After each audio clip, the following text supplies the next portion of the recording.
Welcome to Film Caffeine.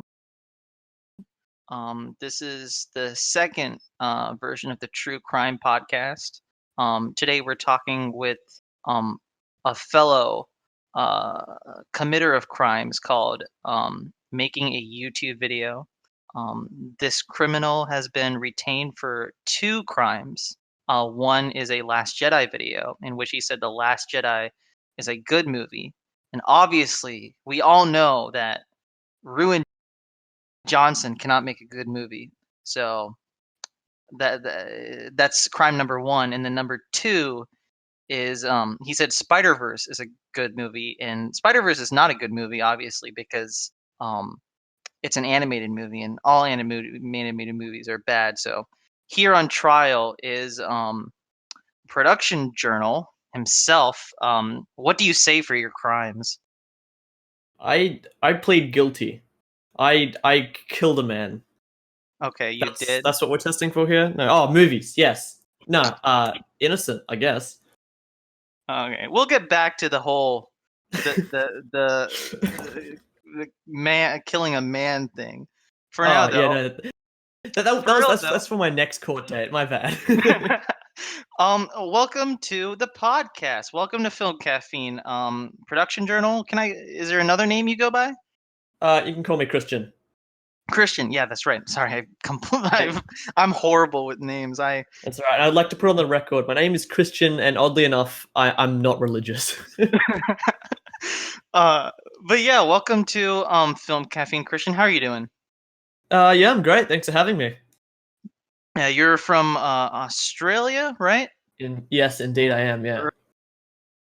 Early morning in Australia. What's it like in Australia, first of all? Like, I mean, we U.S. citizens have our stereotypes of you guys, with all the snakes and spiders and hooligans down there. By which I mean not tell humans, you, but yeah. I can tell you that it's a bit weird because everything here is up.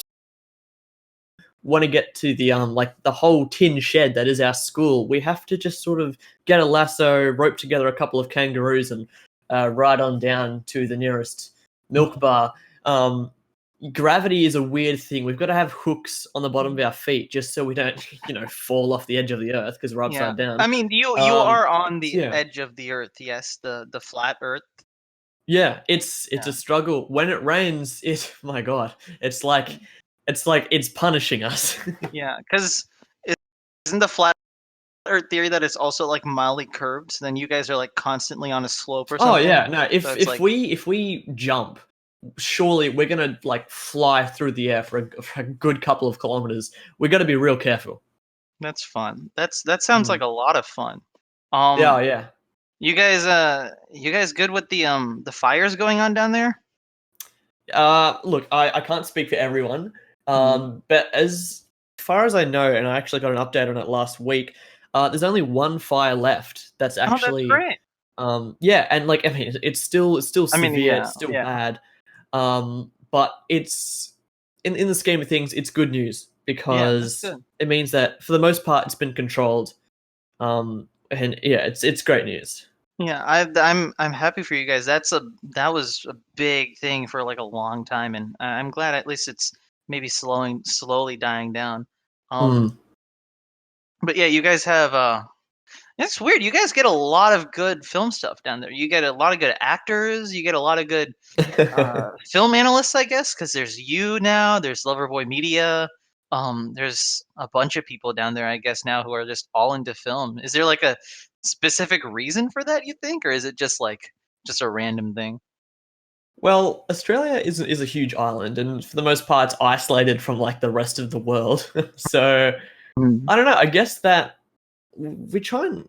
I mean, I don't really know how to put it per se, but I think that in the case of actors, it's more wanting the opportunity to branch out and really make a name for themselves.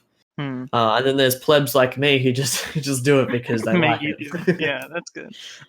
So yeah, your YouTube channel, Christian Production Journal, 906 subs.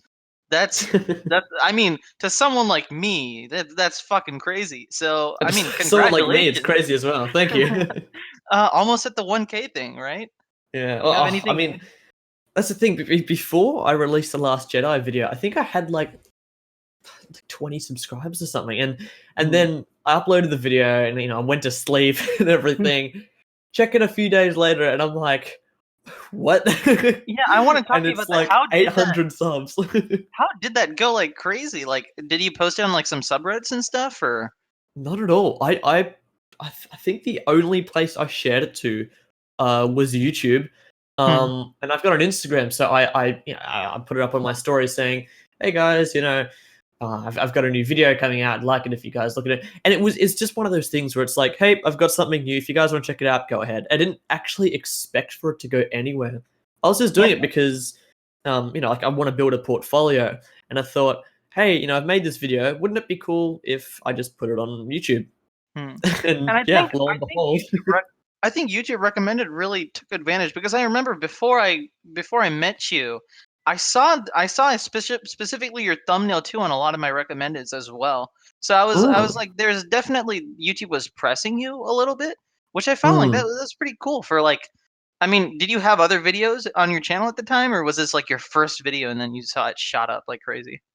Well, I've had my channel since 2015. So I used to post just like special effects tests, stop motions, Hmm. this and that. I even made a memorial video for the fires. Hmm. Um, and it was more like I said, my YouTube channel is at its basest form just a portfolio. So it's if Hmm. when I go for a job, they're like, "Hey, what experience do you have? Here's Yeah, my just YouTube to channel. show. Here's Yeah. everything I've done." And so then when I was gonna post the Star Wars one, I was thinking like this video is a lot more different than all of my other videos. So I may as well, and I think I'm gonna commit to making video essays for a little while. So I may as well put all the other ones on private or just keep them unlisted. Um, and see how I go releasing sequential video essays. So yeah, not necessarily my first video, but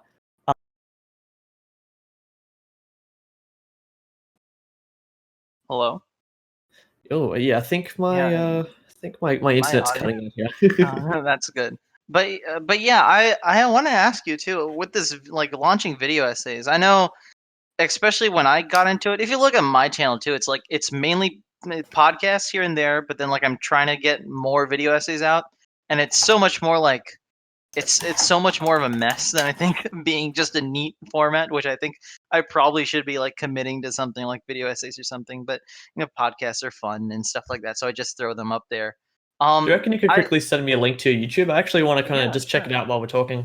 Yeah, sure. Let me find it. The thing with my channel too is like I follow like a lot of YouTube. Like I follow like enough of YouTube to say that like that's probably my main source of entertainment is just YouTube. I don't even watch a lot of TV shows or anything. Um, but yeah, I let me send it to you in the main text. There it is. But Okay. yeah, I was like, should I make like a vlogging channel? Then that's not really in now. And should I make like an animation thing? But I'm not great with animation. Should I do purely a podcast? I wasn't sure. But like I think it's weird because for a long time with YouTube, video essays weren't like in. But then like with the Mm, rise of like certain YouTubers, especially like I know like some of the biggest video essays came like video essays were always a thing, but like I think some of the biggest came from like High Top's Batman Doesn't Kill and like some of Brown Table's like I think his Marvel overuses CGI. I know that one mm. was like on everyone's recommended and stuff like that. So I Well, think I we're actually found out about Brown Table through Blank as a Masterpiece. really Yeah, okay. I Yeah, didn't I yeah. didn't I'm actually oh know yeah, he was a yeah. video essay. I just thought that he made those videos to take the piss out of films, and I loved it, and I Yeah. subscribed to him. And I then I think saw that he actually did like serious video essays. I'm like, this is brilliant. Bayam is one of the fucking like the best ideas someone has had on this platform. Just A because hundred it's like percent. whenever someone has the idea, like the usually the parody of it, it has the potential to be worse than the original or to be like Oh yeah, completely better. And so like he just like went full on parody and it was just like beautiful because like his yeah. normal video content like is not like that at all. And Oh it's no, just it's like that's like completely the different. highlight of his humor And it's like Yeah. I know he's sort of slowed down in biomes, but I know he said he's making a new one soon. I Yeah. think on X-Men, right? Something like that. Yeah, I think so, yeah. So yeah, I Man, can't wait for there's so many of those that I want to see him adapt into other films. yeah, Man, like, it's just so funny. and I think like I mean, like my favorite video on the platform, I think just in general has to be Batman Doesn't Kill. Like I know Mm, that's mildly a basic answer just because it's one video that has the most amount of views and it's like the one famous video say of all these YouTubers. But like that video is so like well crafted, but it's such oh, a simple 100%, idea. yeah. And it's just like that's the one video I go to the most on his channel, like all Oh the yeah, time. like mate, the whole thing with Batman v Superman, like, what he had like I think it was like 2 or 3 minutes, or probably even less than that, just talking about the whole Martha scene, and Yeah. it And it's changed so the entire it's context of the I film for me. know, it's me too. And I want like I've been I've been tracking Bailey's progress. Like he made the BBS video, right? And that was his Mm. big coup de grace. I don't even know what the Yeah, fuck coup de that's grace where I means.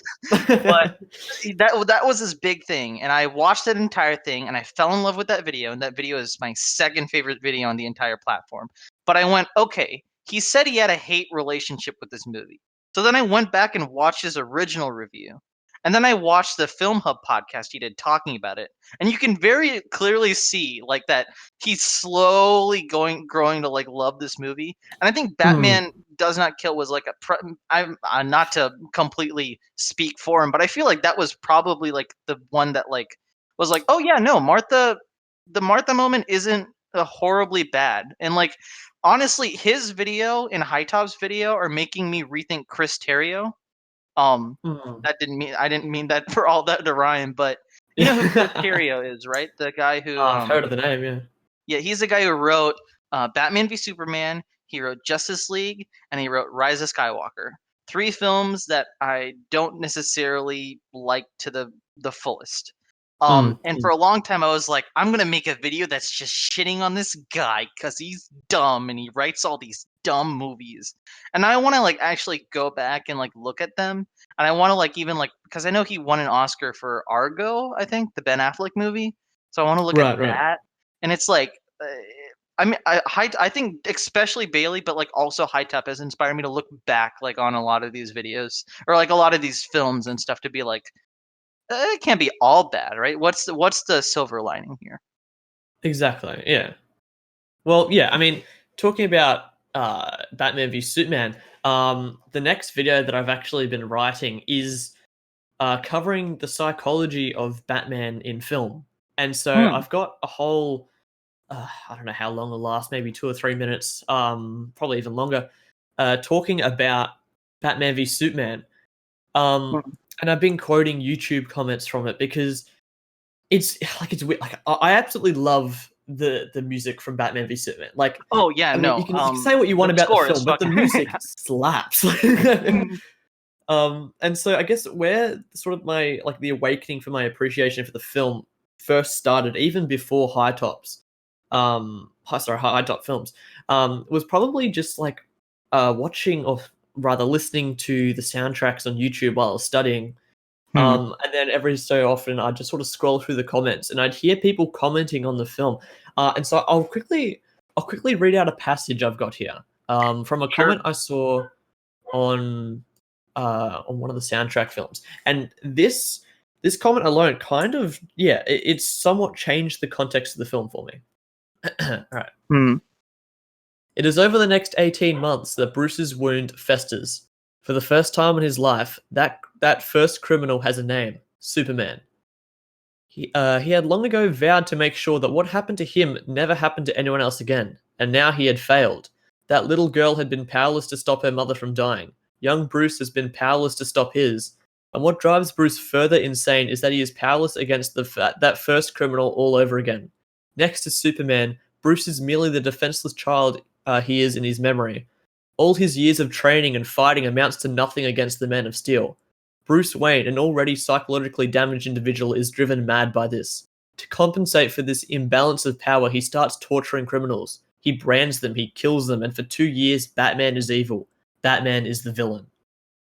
And when I read that comment, I've gone back and I've watched the Ultimate Edition, which surprisingly cut out like a good quarter of the film that really needed to be there. Yeah, And especially I think the yeah, strongest part too in the Ultimate Edition seems to be Clark going around and like talking to people about Batman. Because I feel like exactly. that moment, like from surface value, it seems like that moment is just served for Clark's character, right? Because I mean, talking back to Loverboy Media's video about like how okay, yeah, Clark was like completely just like thrown away during the theatrical cut, and this is like a moment for him. And as much as I think that is a moment for him, it's also a moment for Batman to show like because like we can have Ben Affleck walking around and looking at Jason Todd's old suit and like talking to Alfred about criminals But it changing and means all of that. nothing without that depth. Yeah. Yeah, and that the side of like Clark seeing this guy, he's like, oh yeah, but like the Batman is he's not someone to mess around with these days, right? Mm. And it almost feels as if like, oh yeah, he used to be cool, but like now he's a fucked up shithead. Like, So yeah, I he's don't know gone what the off fuck's the going on. rails like this, And and that's the that's what thing. that moment serves. Whereas like I think Exactly. whereas Zack Snyder, I feel sometimes what happened was he focused so much on the visual aspect of that, where you can do a lot of visual storytelling, and he does Oh, the 100%. utmost extreme. But there's an element of like sort of backhanded storytelling that needs to happen, which is why I don't think that film resonates with me. Is just there are some moments where it's like I needed a little bit more, and I didn't get that, and that's why I always keep going back and forth on the film because Mm. then I go and I see a scene and I go, that's fucking great, and then I go see another scene and I'm like, okay, but I don't. I don't feel that yet, right? Which is why I think that movie, like, I wish I could say that, like, because I mean, I went to Justice League and I fucking hate Justice League. Oh, I same. know all the things that people like this, and I can myself even say there are things that are good about that movie, but I just hate what it is. To quote Oh, 100%. Loverboy, I hate what it stands for. It is like the pinnacle of not cinema.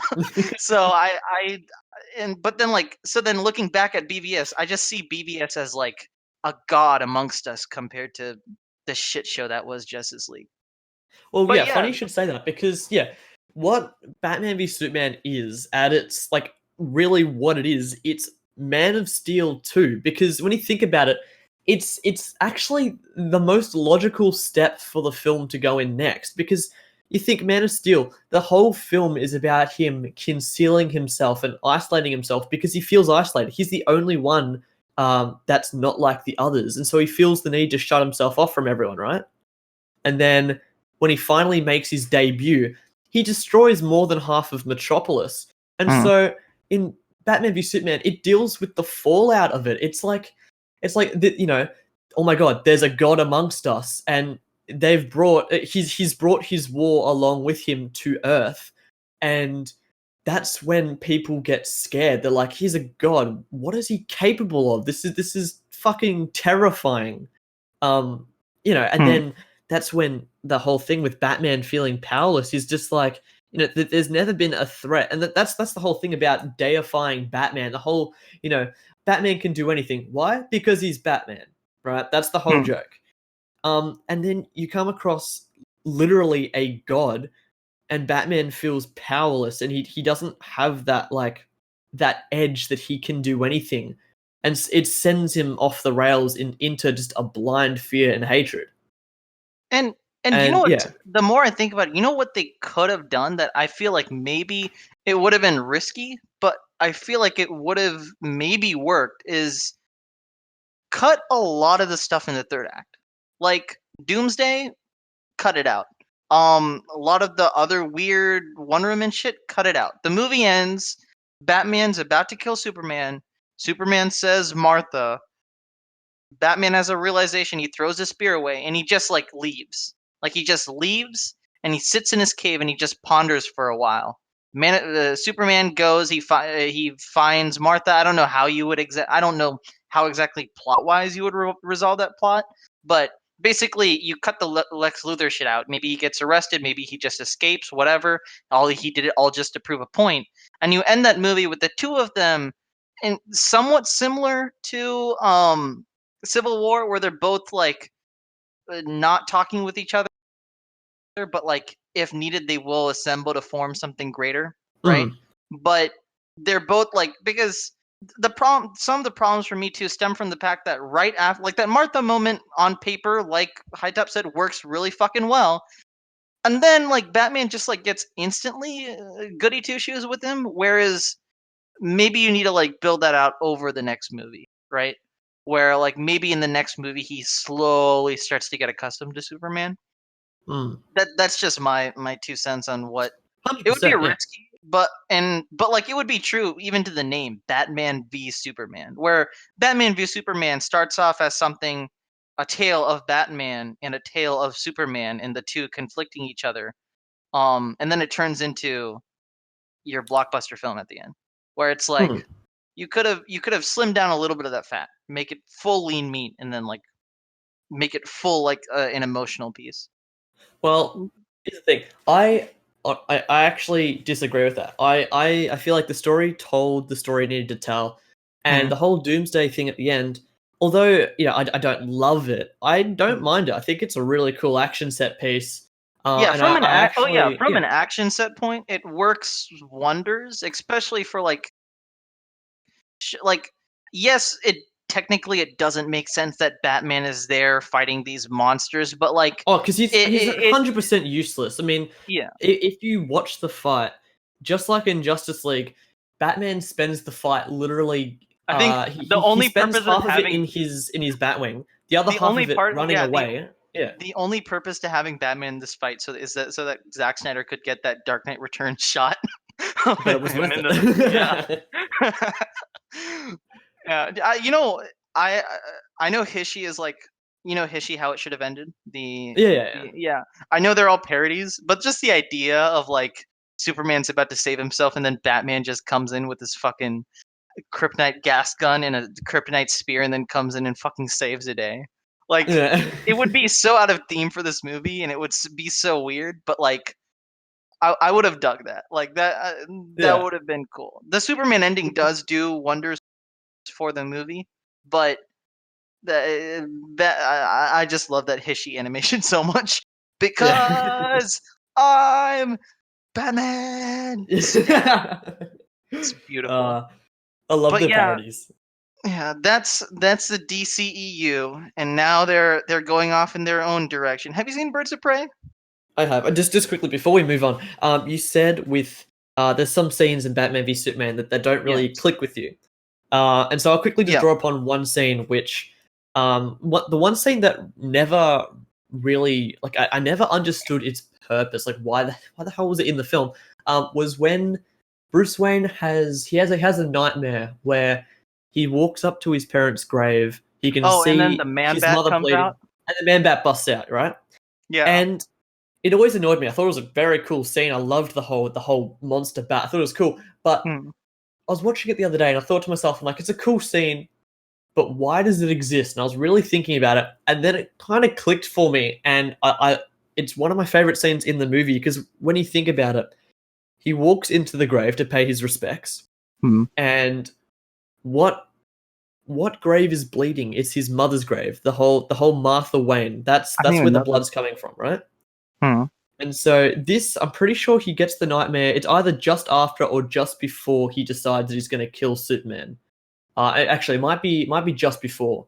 Isn't it Um, before the Alfred conversation? Or yeah, am yeah, I? Yeah. exactly. So the whole thing is that I feel like because of his, what he's turned into over the past 18 months, branding enemies, killing people, he's desecrating the vow that he made to his parents. And so that's kind of why the grave is bleeding because he's lost his purpose and he's harming their memory, right? Hmm. And then the bat busts out and attacks him. And I think that it's kind of symbolic that if he continues down this path, that the bat, like the actual symbol of fear, the bat monster that he appears as though to his enemies, Will it will consume consume him. him. Yeah. It will I'm. consume him, and it will become a monster. I always saw that entire dynamic as like maybe like he's using his parents to justify the Superman thing. That's how I always like saw it, where it was like he like is sort of back to what High Top? Yeah, High Top's point of like he spends enough time like, okay, you're not a god, you're a man. You're not a man, uh you're an alien. Yeah, you Yeah, just yeah. I don't know what exactly his line is. The one that like comes off as ubermensch bullshit. That he's like, Oh, he's like, you're not a god, you're not even a man, right? yeah, And yeah, like that's it. as he Yeah. yeah, and he's like that's his justification to be like, okay, if I kill this dude, I'm not killing a guy. I'm just killing uh I'm killing this alien that poses a threat to the entire world so that no boy may lose his parents again in the crumbling of a building or some shit, right? No Exactly. boy Yeah. has some existential threat to their parents, right? There's no power Mm. to destroy the the humanity system, I guess. That's how Yeah, I yeah, saw yeah. it.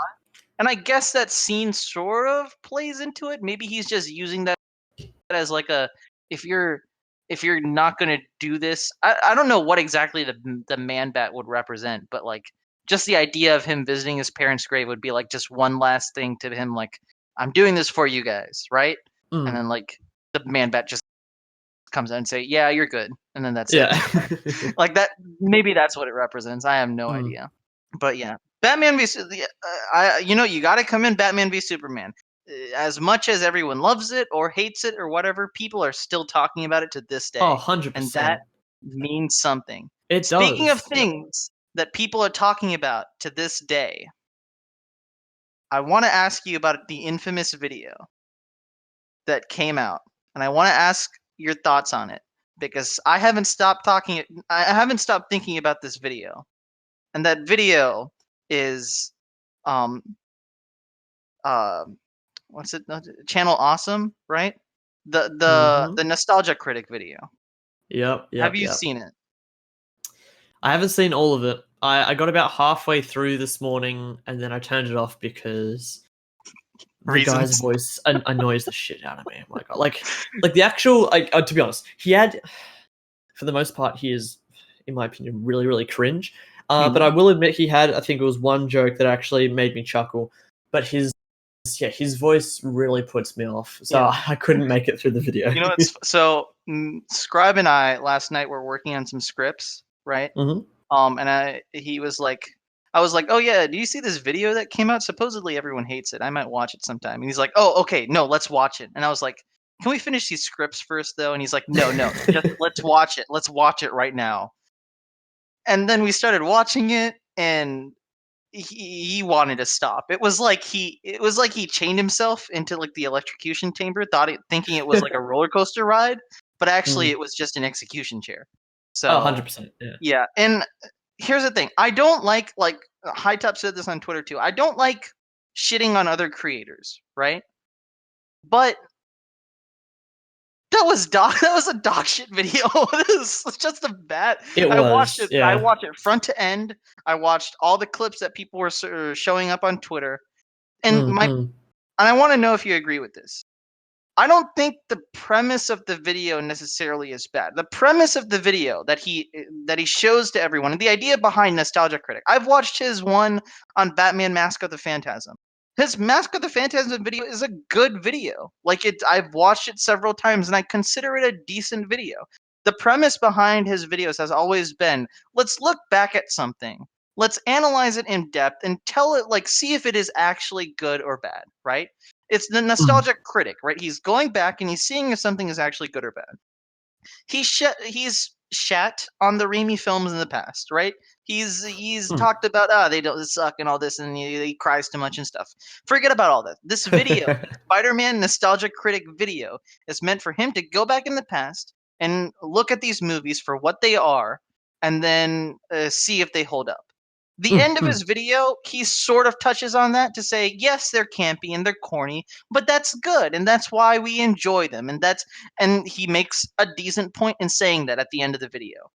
The Mm, mm. problem with this video is literally every single other sound that comes out of his mouth.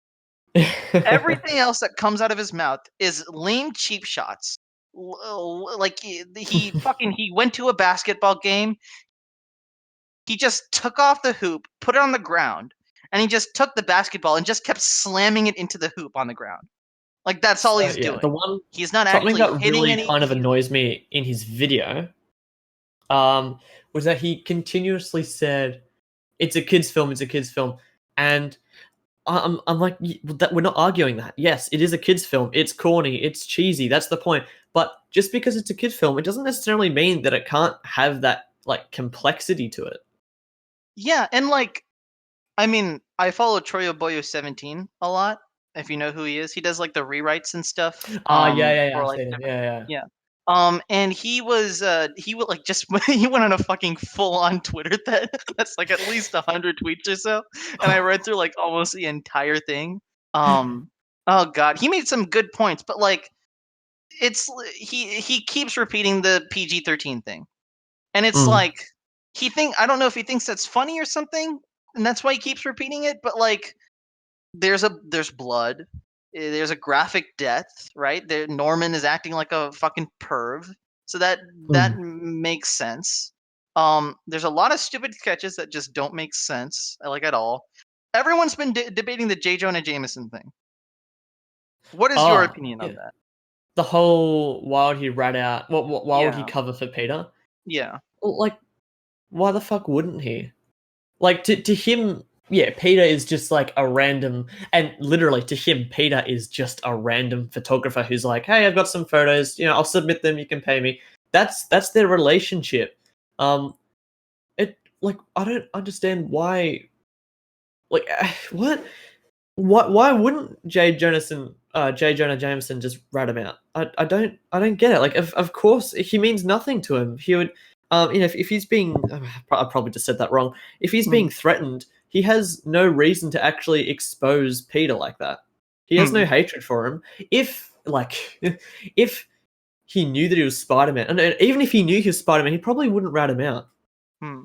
And I don't get that. the thing too is like I I can see a version of J. Jonah Jameson being like, "Oh yeah, it's Peter Parker. Don't touch me." And then like Peter Parker gets mad at J. Jonah Jameson or something. That you can do something with that, Mm, right? Like I can see something interesting you go down that route. But this version of the character, the J.K. Simmons version of the character, is meant to have the charm of that movie. When the first time watching this movie as a kid, I didn't even catch that because it was so quick, right? exactly. Watching it later on, I was like, "Oh shit, he did something like pretty nice. Like Yeah. he's saving his life." Yeah, And like he's an that's asshole, but he's really not cool. heartless. He's got compassion. Yeah, and that's the version of the character. So like just criticizing that is like that's not even a cheap shot. Like what is your point there? Are you trying to say that that's bad? Is that bad writing? Yeah, it's I like, don't. huh, look at that. The angry boss has compassion. That's a sin. It's like Yeah, what? that's a character defining moment. So Yeah. then also what else he keeps comparing the MJ shit MJ Peter stuff to like just like an awkward Attack of the Clones conversation.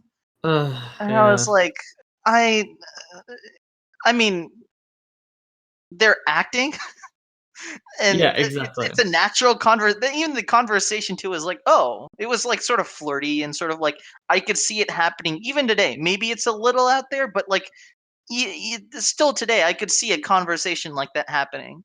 But And like that's the whole thing about it being a kids film, because I can like guarantee you right now. I grew up watching those films, and it didn't occur to me even once how corny it sounded when they were sitting there and talking and not really having a clear direction in their conversation. It didn't bother me because as far as I was concerned, as a kid watching it, I'm like, ooh, she likes him and he likes her, but they don't want to tell each other because they're scared. That was it.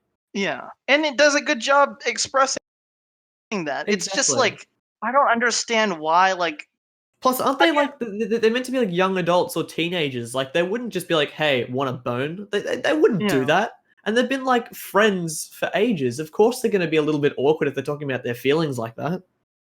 Yeah, and what if what else did he say? Oh yeah, so there's a clip of the mother whose baby is in the burning building and she's scared.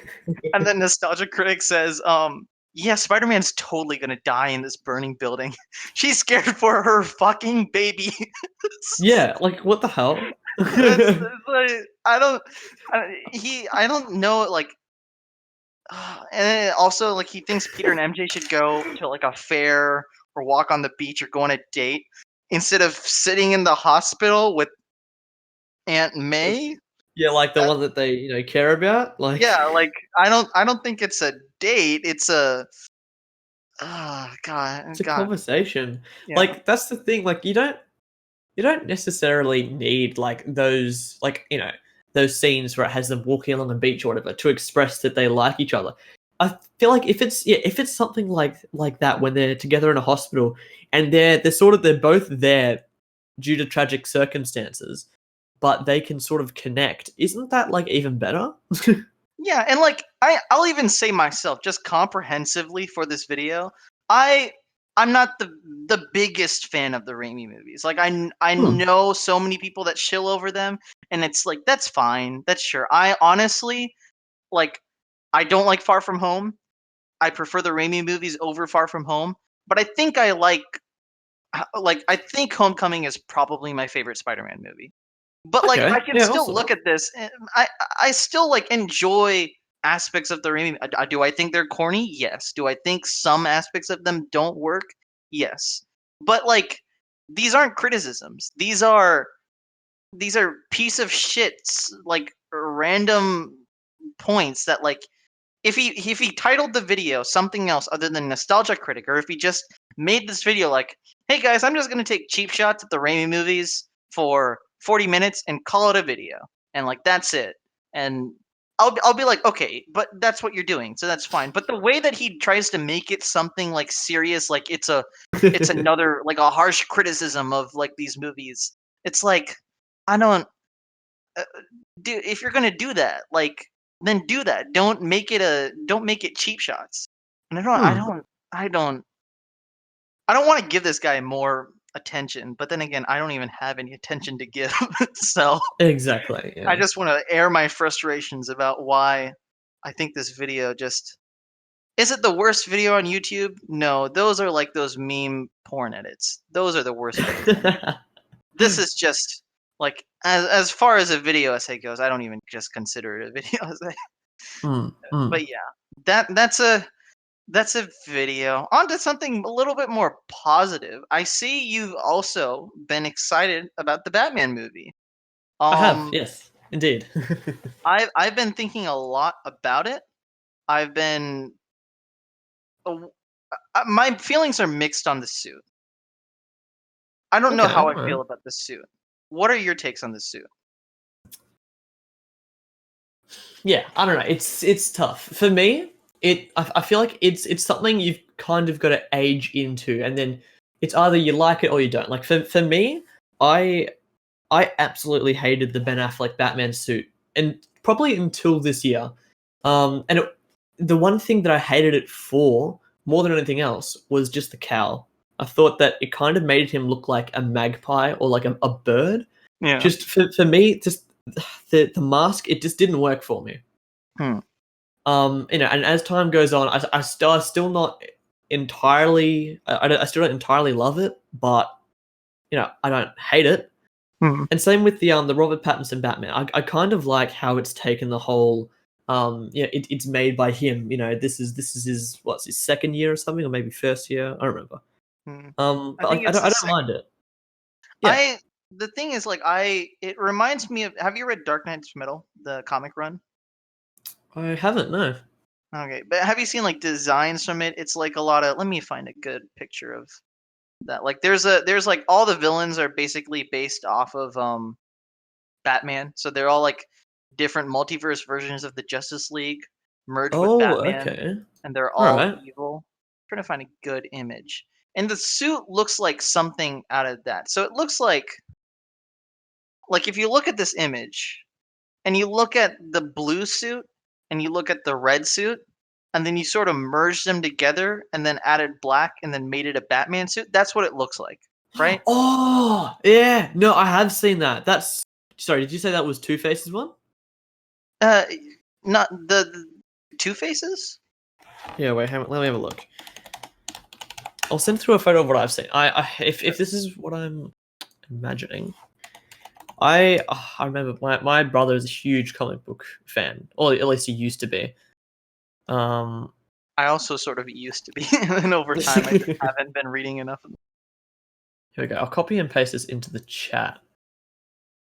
This photo, I remember seeing this on like the cover of Yeah, a yeah. Batman comic, and it scared the living shit out of me. That And I was so young when I saw it. that eyeball just fucking freaks me out. Yeah. That's weird. I don't know how I haven't seen this before. That's like Hmm. Harley Quinn times Two-Face, but also Yeah. Actually, I think there's a Harley Quinn Robin suit, isn't there? Which is yeah, I think so. Where weird. it's like this sort of color pattern. This is the image Hmm. I was talking about. This is like if you look at this, Oh no, I've seen that. Yes, yeah, yes, yes, yes, yes, it yes. looks like the blue and the red suit sort of mesh together, like with Oh the yeah, I abs of can the see blue that. suit. Yeah. Yeah, it looks like a Dark Knight's metal suit. It looks like it's something. I have a theory that I don't think is true now, but maybe it is true. I have a theory that that's like sort of his vehicle suit, like his motorbikey suit, or like Okay. maybe it's his suit that he wears like at the beginning or something, and then he gets like a more streamlined version of the suit, perhaps.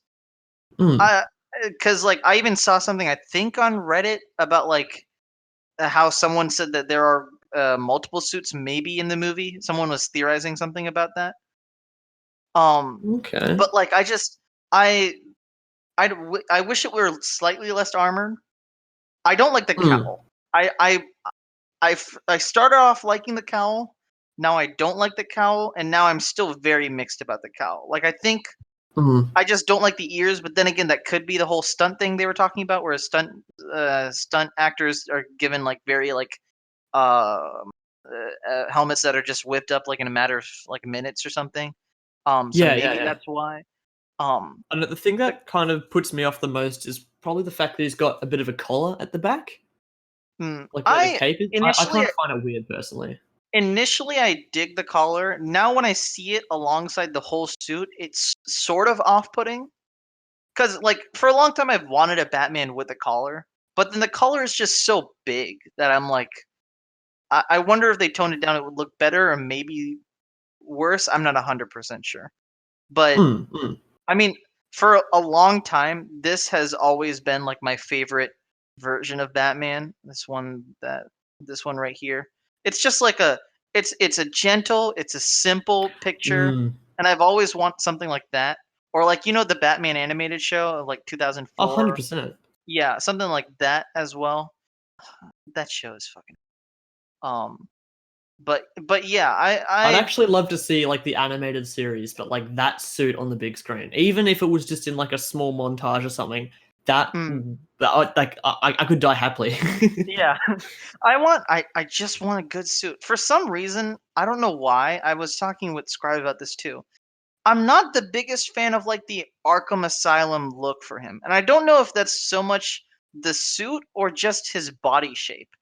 Cuz like if you look at the shape of his body Hmm. in like Arkham City, it's very much like he looks so much like a stud that I'm like I don't I want a little like I don't know how I feel about those huge like shoulder muscles.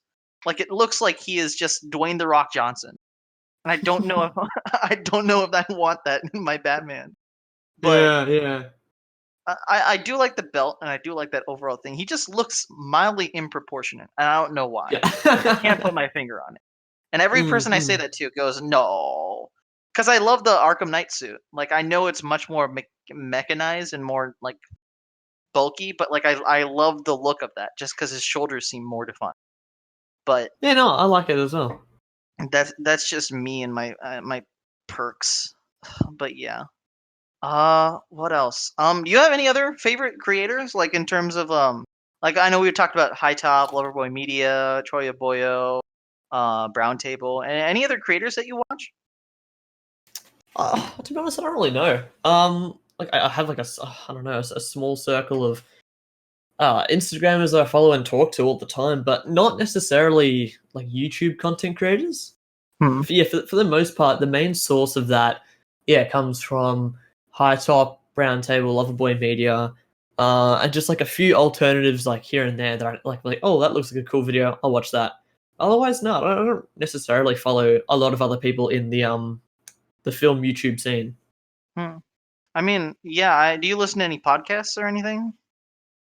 I listen to. I've briefly listened to like comedy podcasts, but not with film ones. No, Yeah. I'd say What like comedy po- huh? what comedy podcast have you listened I've listened to one called The Dollop, which was to? That pretty funny, sounds but interesting. it's not about films or games or anything. I think it's just more where they talk about they take a story and they read it out, and it's funny. That's cool. I watch a lot of I used to watch a lot of H3H3, and I watch their podcast occasionally. Um, Okay, right. I don't know if you know who Gus and Eddie are. Gus Johnson and Eddie I do Burback. not know. They have a podcast that's running the TMG podcast. That's also pretty funny. Um, but yeah, no, there's a lot of great creators on this site. Do you have any comments on like YouTube and like the random shit they've been doing in terms of like, didn't they do something recently with the verification button and stuff? And now there's a COPPA thing going on.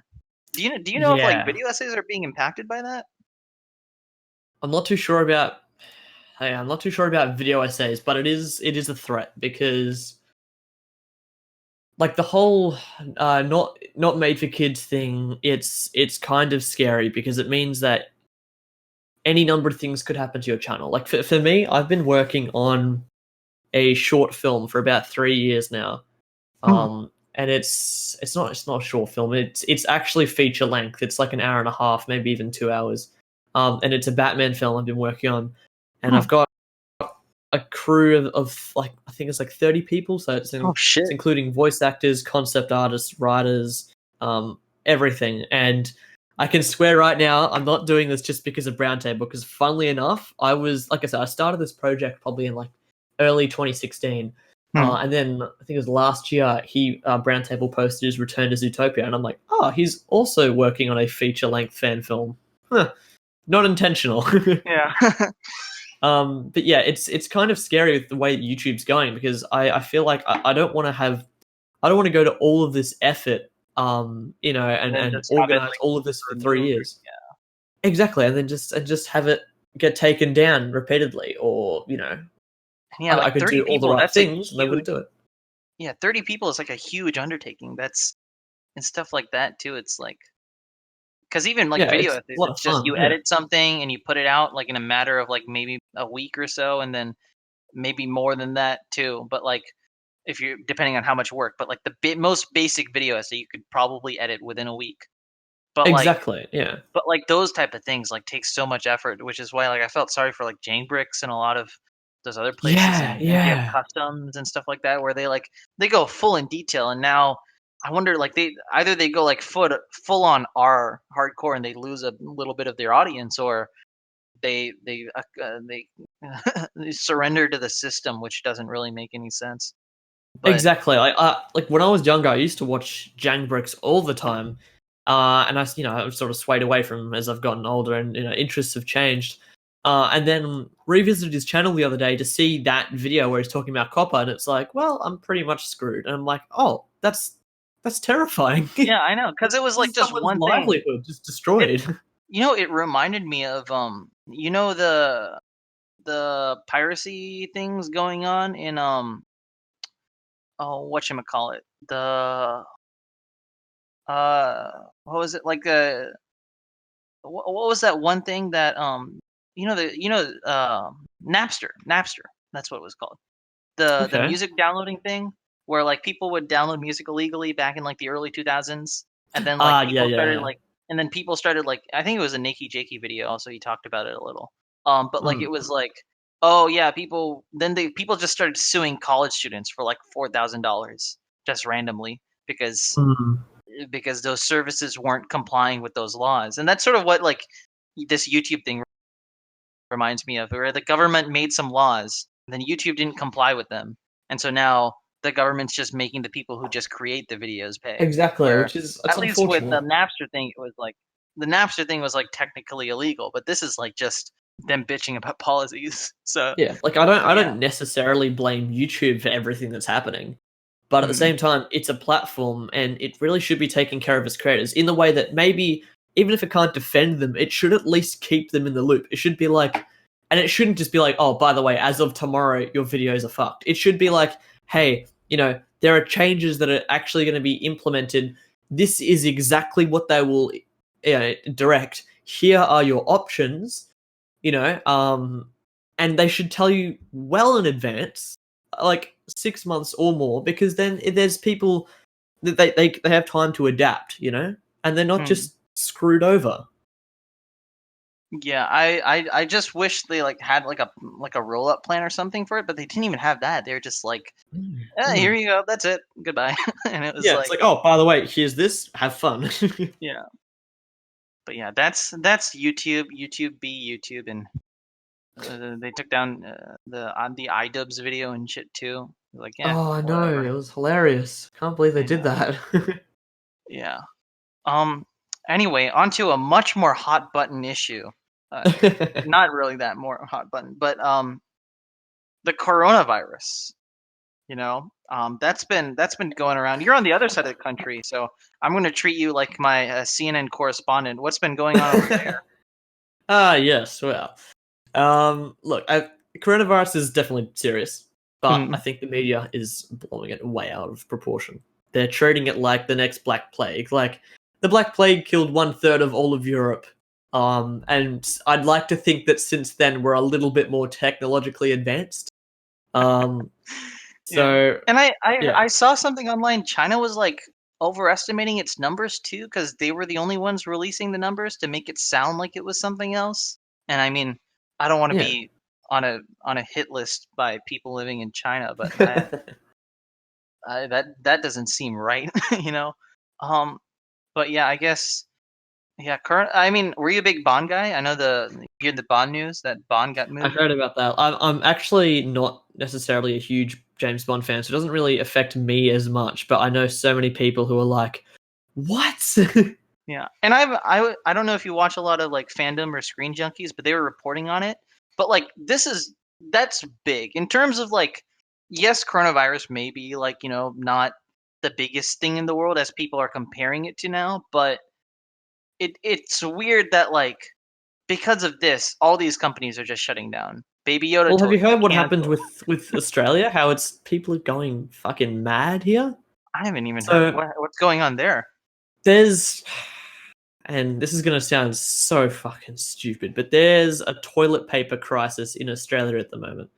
So Um, because here's the thing, coronavirus, it's if you get it at someone like either your age or my age, would be very sick, but I really doubt it would kill us because it would definitely, it only really kills people with like very bad immune systems. So like the mm, elderly yeah. or infants, they're at high risk because their immune system isn't nearly as strong.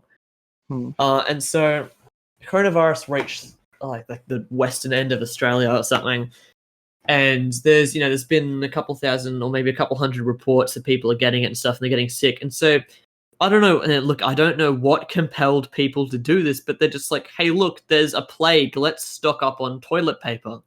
So now people just literally buy out the entire stock of toilet paper at stores, and it's ridiculous. I was walking through the city yesterday, coming home from university, and I got on the train, and there was about 6 people holding like huge bundles of toilet paper, and I'm thinking to myself, I'm like, yeah, I don't understand. Like, you don't have to barricade yourself in your house to avoid it.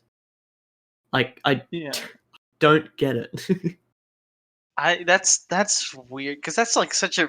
I mean, of all the things too, like It could have been literally anything. yeah, and there's a focus for that too. You guys don't like. You guys aren't big bidet people down there, I I guess. don't know. Unless like water supply is low, that's also an issue. And Mm. isn't it, Australia has some problems with water, right? I I mean, heard it's something. seasonal, so I think it's every few years we have droughts here. But at the moment, I don't think it's an issue. Hmm. But but yeah, that the coronavirus will be the highest grossing film of 2020. So right is gonna take over Endgame again. Um, Yeah. this is a completely random thing, but I've been reading a lot about it, and I wonder if you've been reading about it too. Um, Have you heard of the movie Cherry that's going to come out later this year? I haven't. What is it? It's a Tom Holland movie. And it's directed by the Russo brothers. And I'm just gonna let me. It's the premise is this guy who was a war vet, right? And he, due to his PTSD, he gets addicted to opioids, and because Okay. of that, starts robbing banks. Yeah. All right. So it's Huh. like it's a strange premise. Let me find the little like I it's way too early to call anything, right? But I feel like it's has the potential to be like one of the best movies of like 2020. Ah, okay, cool. And it's like his like acting movie, right? So it's like he might be like the new this might get him his Oscar nomination or some shit. But like it just looks interesting, and the Russo brothers have a Hmm. lot of writing potential, especially after Winter Soldier and stuff like that. That I Yeah. can't wait for this movie. Thought I should just share it to be like, please go watch this movie. So, before we head off, I do want to ask you some rapid fire sort of questions. Hmm. Um, so number one, 5 movies that people have to watch. All right. As in 2020, or just in I mean, general? just in general, I guess that have come out at least by now. I guess. All right. Top of the list. Once Upon a Time in Hollywood. Mhm. Um, this is probably a bias because it's one of my favorite films.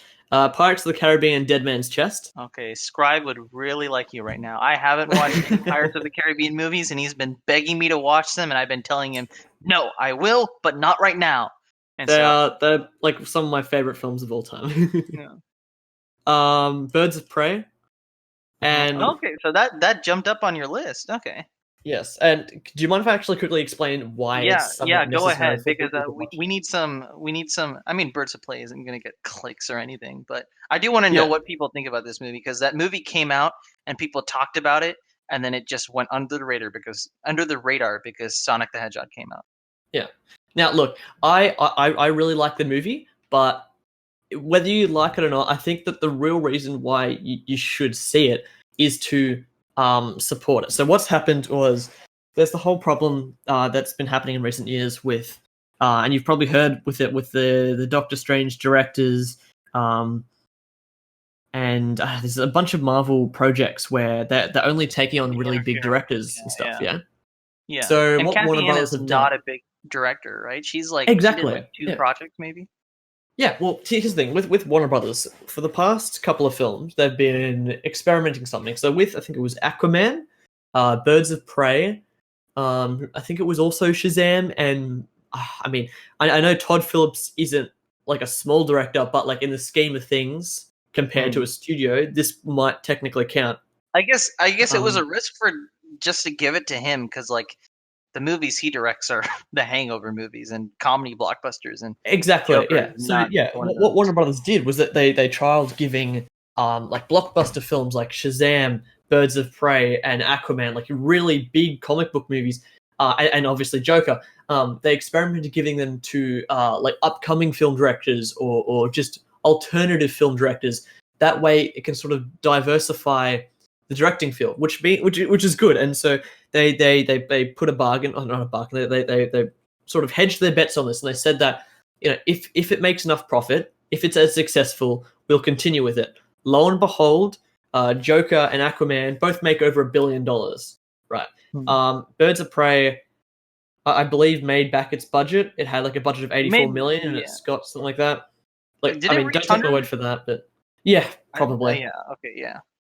Either way, it worked out for them. And so Warner Brothers released a statement saying, "Hey, like now that we've trialed these and we can see that it works, we're going to start letting up and coming directors, actually have their shot at making something on the big screen, which is great because people like, say, myself or even High Top Films or whatever, if you're studying to be like a film writer or a director or something like that, someone in the industry who can actually get the ball rolling and make a film, you now have the Hmm. chance to do that.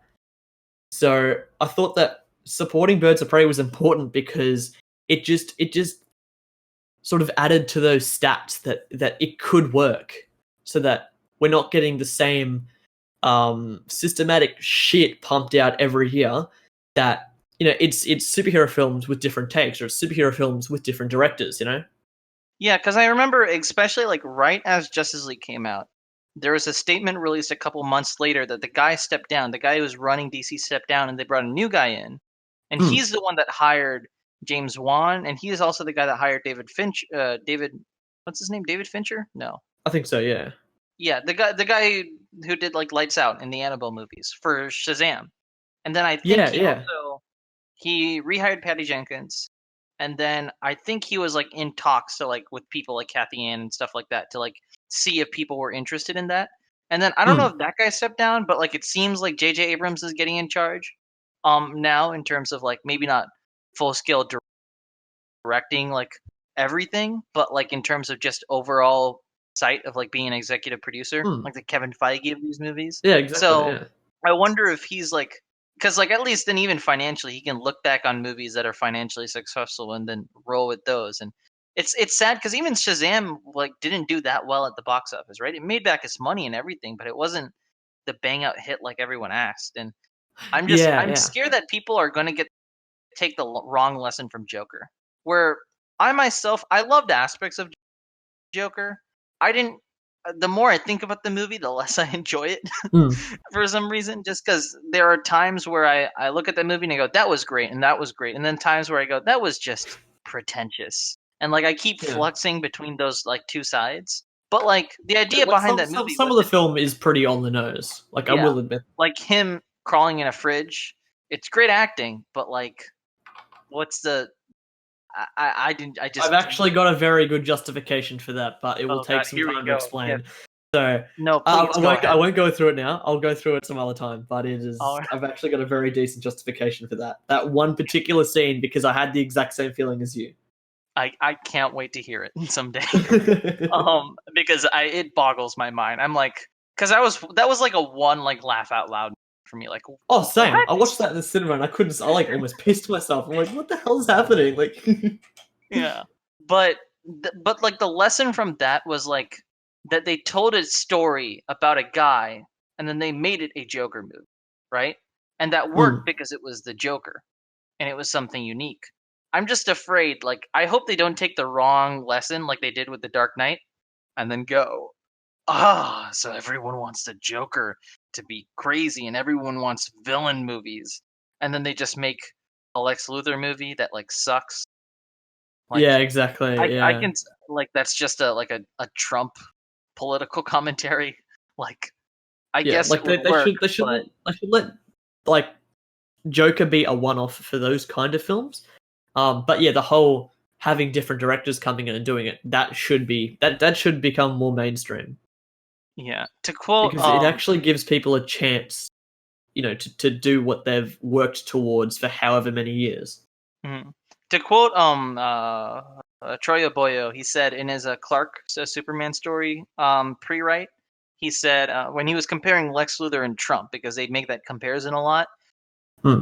he was like, I think characterizing Lex as this character is really disrespectful and not accurate to Lex. Hmm. So it was like Lex is like painted as like this smart, crazy billionaire that I only see him. And I don't know when my video will come out, but I'm planning on making a video on Superman Red Sun Okay. very soon where it's not really a video essay or anything. It's just me shilling out about this movie for like a while and then just calling it a day. But like the one compelling thing is that like in that movie that like Luthor's like interaction with Superman, not big spoilers, but he doesn't interact with Superman a lot in the movie. Like Okay. Yeah. it's a very minimal interaction with Superman, but like their connection is super strong and something that like moves that movie forward. That like I don't know how you would do a good Lex Luthor movie without Superman. But Hmm. again, people said sort of the same thing with Joker, right? So Yeah. I don't know. Yeah. So It's yeah, not but out of the you're question. Yeah. so you said three of them. You said Once Upon a Time, Pirates of the Caribbean. What was it? At World's End? Dead Man's Chest, yeah. Dead Man Test. Yeah. At World's End was like a different one. Yeah. And then Mm. Birds of Prey. Another two. Okay, let me just look through my list here because I've got a bunch of films that I like. If you haven't seen La La Land, I really liked that. Oh shit! La La Land is fucking. That's on that top 5 list, baby. That's up Oh yeah. there. Oh my god, I am like, I watched that movie and I almost cried, and I say almost because I literally Yeah, never no, cry at honestly, movies. yeah, I can agree with that. Yeah, that fucking movie. God damn. Like the narrative is strong, but who gives a fuck about the narrative? You just put it's just a sin. It's like it's Once Upon a Time where the narrative is strong-ish, but like it's not consistent, I guess, in Once Upon a Time. But who gives a Mm. fuck? It's a thematic movie that works super well, and Well, that's how yeah, I I mean feel. that's the thing. I saw Once Upon a Time and I loved it. And then I didn't even know who Sharon Tate was. So then after I finished Oh yeah, watching the film, I went and watched like a couple of documentaries on the whole Sharon Tate murder and what time was like in Hollywood and like the late 1960s and stuff. And then I went back and watched the film and it's bloody terrifying. And if you know like the full story about what happened yeah, to yeah. Sharon Tate, I looked the up the ending is basics of so the story. satisfying. Yeah, and it's like it's crazy because Scribe told me not to watch that film because I haven't watched any other Tarantino films. I'm a bitch boy, right? I need to watch more Tarantino films. But he told me not to watch that film, and I was on a flight, and I thought, this is on there, and I watched it without a second thought, and I came out of it, and I went, that wasn't great. Why do I not think it's great? And I told Scribe, and he's like, you bitch, you weren't supposed to watch it first. You were supposed to watch something else first. And I was Yeah, like, yeah, yeah. okay. But then, like, after looking it up more, looking around the surroundings behind the making of that movie and stuff like that, watching it was like, it's very much. I think there were like some Pulp Fiction comparisons too, in the sense I that feel like like, it's very surreal. yeah, and it's like, I think my favorite, like, I do like the ending and the idea of that, especially with the whole Sharon Tate situation, but Mm. everything Leonardo DiCaprio in that movie is just fucking amazing. I think that's the Oh reason yeah, that I it's love that great. movie so much. Is just because I I just love. find the ending so sad because it's like this is what could have been, this is what should have been, and it's sad knowing that like the ending was just so perfect, and the Manson family, they got what they deserved, and it's Yeah, sad because and that's he not treats what them like actually fucking happened, pieces of shit too. which It's is what like, they are. So yeah, yeah. So like it's they like, literally get murdered in the bloodiest way possible. They get like flamethrowered, their face punched in. They got one of them got their balls torn off by a dog. Like yeah. Which is why watching the film the first time, I felt uncomfortable on a flight, and then watching the film the second time, you go, "Woo!" yeah, It's just that movie. I've come around on that movie a lot, and it was a very gradual coming around. I mm. don't know if it's like one of my favorite movies of all time, but like it's great. Um, Yeah, yeah. and then I guess what did we say? We said Once Upon a Time. We said Birds of Prey. Um, and then Pirates. Pirates of the Caribbean. What was the other Dead one? Man's Chest, and then you had Yeah, two La more, La right? Land. La La Land, yes. So Um, one more, I guess. yes. All right. Now this one is going to be alternative. I don't think people would agree with me at all, but I'd Mm. suggest that you go see Bombshell. Bombshell. Okay.